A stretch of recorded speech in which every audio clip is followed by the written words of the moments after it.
and welcome to another edition of Luminar Coffee Break. I'm your host, Vanelli.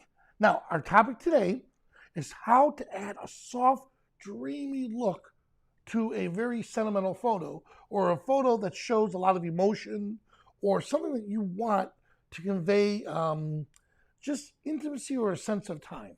And some of the images we're going to work with are from a wedding I photographed for a friend of mine. Now, I didn't actually photograph the entire wedding.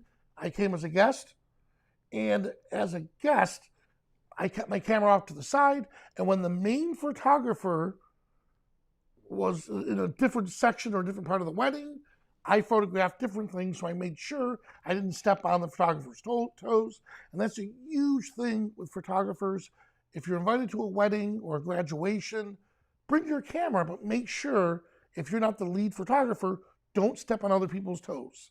All right? Now, before we begin, let's take a quick moment to thank our partner, Fujifilm, for helping make these episodes possible. Fuji reminds us, stay safe, stay creative, and stay at home.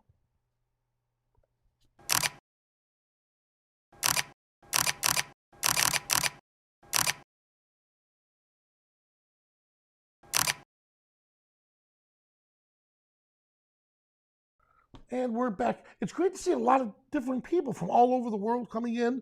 We have people coming in from Japan, and of course, the United States. We have our friends in from Orlando, Colorado, Miami, and we have Dave from Belize. Thank you guys so much for joining in on this. All right, so let's dive right in. Now, here's my buddy, Steve, and one of his little girls. Now, to get an intimate photo, to create that sentimental or to create it is a couple different ways. One way is you let it happen. If you notice, here are these little girls, they're hanging out on the beach, and I captured a moment in time. Then I realized, you know what, this looks really cool. Why don't I get all the girls down there on the beach? So I asked each of the girls to go down, and now is where I set the shot up. So I don't want you to think I got lucky, and this right here is what you see. What I did was, I'm sorry, I did set it up. I had them go down there. I had them do stuff like this. So that adds to what we're about to create. All right, so let's start with this image here. Now it's completely blown out. Let's make sure we're at the beginning of it. So when I photographed it, I knew I couldn't get the dynamic range the way I wanted it. So yes, there are a couple things I took. Let's see if I have it here. There are a couple things I decided to do, and one was to blow the image out completely like this, knowing in post I could do some cool stuff with it. All right, now this one's a little too blown out. You know what, I'm gonna go with this one right here. All right, so this would be a good starting point. Let it take a moment for it to, that's it, for it to get recognized. And once I have it set, good. All right, here we go. Ready? So here's the image. Now, I'm going to start with the one tool that's going to make the biggest impact. And I'll start with that first, and that's going to be Mystical. Mystical is going to add a dreamy-like photo or effect to the photo. Look at this. I'll start with this one here. Here are the shadows. Let's bring them back. Let's increase some of the smoothness and add some warmth to it. All right, here we go. Look at that. Right about here. All right. Now, from this, what I want to do is actually crop in tight, because to me, intimacy or like an intimate type photo, or that type of photo that just shows just sentimental value to it, you're cropped, you're right in the middle of the action. Oh, look at that. So before and after. So that one tool, that one simple tool, Mystical, did this for us. Now let's take it a step further, all right? We'll come down to the Pro Tools, And you know how much I love the advanced contrast. So let's adjust the contrast here. Ooh, look at that. What about the midtones? That's it. And last, let's see what the shadows are going to do for us. All right, good. And the shadows are in. So we just combined two tools together so far. Good. Good crop, thank you. All right, now let's come over, add a little detail to it. Now I like starting with the medium details first. And then if we want, sneak in some of the smaller and larger. And typically we want to look at this at 100%. So let's see what it's doing. All right, ready? Before, look at that. After, let's dial it back just a little bit. Before, after, good. Now the reason why I'm saying 100% is just so you can actually see the effect it's making. All right, so this is looking good. Notice there's a little blue tint to her dress. All right, we're gonna fix that in a moment. So right now, I mean, if we were to stop, look at this. We already have a really cool looking photo. Now, here's what we're gonna try to do. Let's take it further by adding, let's say, a creative glow to it. All right, but I want to do a soft focus. Crank it up.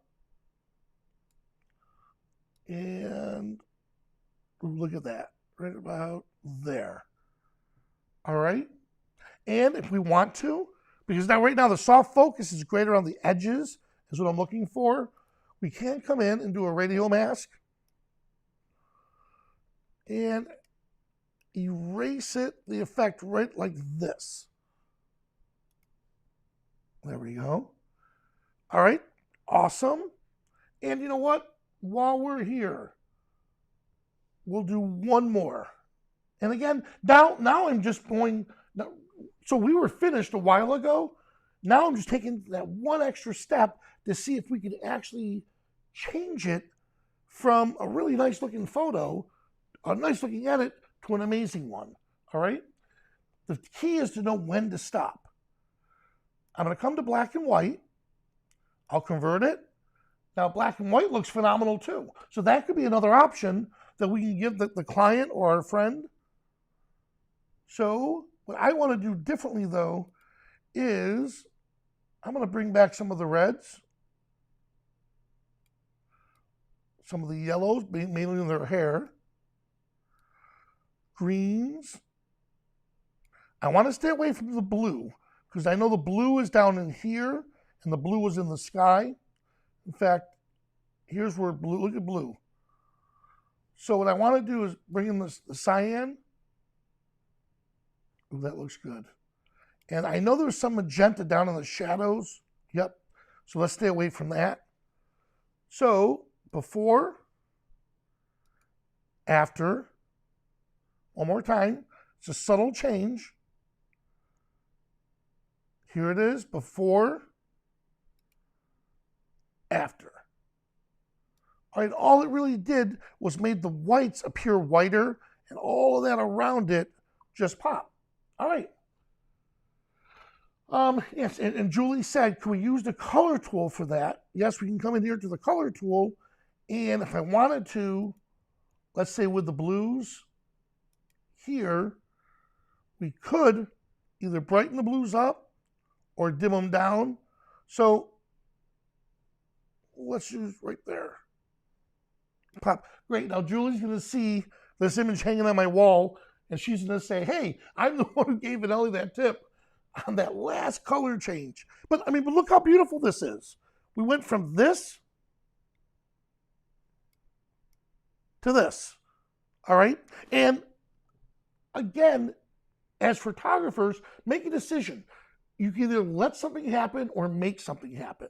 And in this case here, I saw we had a really, really bad storm, and part of the beach was, it was part of, during the hurricane season, the beach was eroded to where it was like almost like a little cliff going off. And when I saw the girls sitting on this cliff right here, it looked like they were sitting.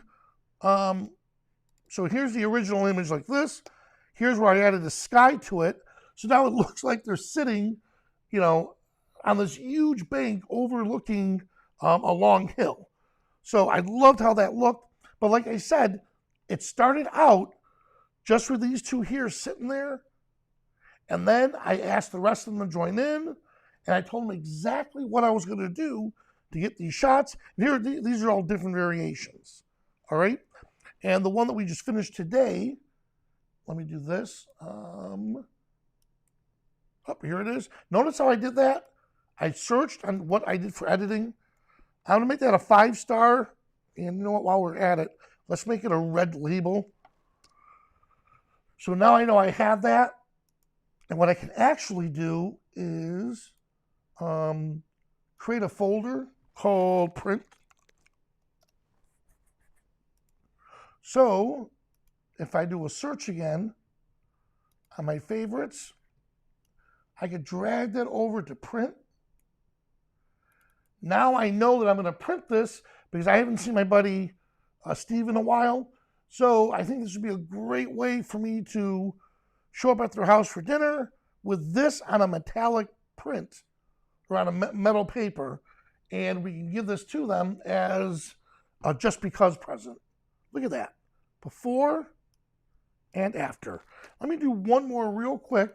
So the tool that does it all, here it is. There we go. So the tool that did it all for me, or the majority of the work, is the Mystical tool. So let's see what it does on flowers. So here we are. Do a real quick edit. Mystical. There's that dreamy look effect. Be careful, we're not going to blow out. Ooh, I like that. Shadows. Let's make it a little bit smoother. Good. Can we bring back, check the saturation. And should we add a little warmth to the background? Nope. I like it right about here. All right. There we go. Before, after. I'm getting that dreamy look, but I also want to bring back some of the detail. Here we are. But that detail, I only want it, let's say, in these flowers here. So here's a mask. I can use the brush tool. And what I'm going to do with the brush, and just to make my life easier, I'm using the pen with the Microsoft Surface Station. And I'm going to come in and paint onto it. And with the new masking brush, look at this.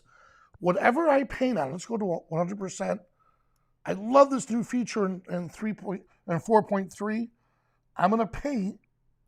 When I let go, it actually shows me in real time the effect. Look at that. Oh, I liked it. And while I'm at it, let's bring the opacity down to 42%. And I'm just going to come in here. Let's just paint a little bit of these flowers. There it is. Done. Before, after, and for the sharpening, here's before and after. And I need to put that at 100% so you can see it. That's a bad one. We'll do it right here. There we go. Look at that. Before, give it a second, and after. All right? So there we have it, guys. And again, I really like that Mystical tool. You could use the Orton effect. There's so many different tools that we have, the best thing to do is sit down and just go through the different tools. And if you need to, click on the help menu, and from the help menu, go into the user guide, and you can see what each and every tool does. Put that in the back of your head. When you see an image, you get inspired, you can say, you know, I really want to make that a soft, dreamy look. Boom, I have my mystical tool that can do that. I know the Orton effect can get that done. The soft glow can get that done. So at Skylum, our goal is to be purpose-centric, not tool-centric. Tools help us solve problems. Solutions is what we're looking for, the purpose. What's the purpose of this? I want this to be soft, dreamy, a glowing effect. Great. Now, what tools can I use to achieve that goal? And there we have it. All right. Hey, guys, thanks so much for joining in. And I can't wait to see you on the next Luminar Coffee Break.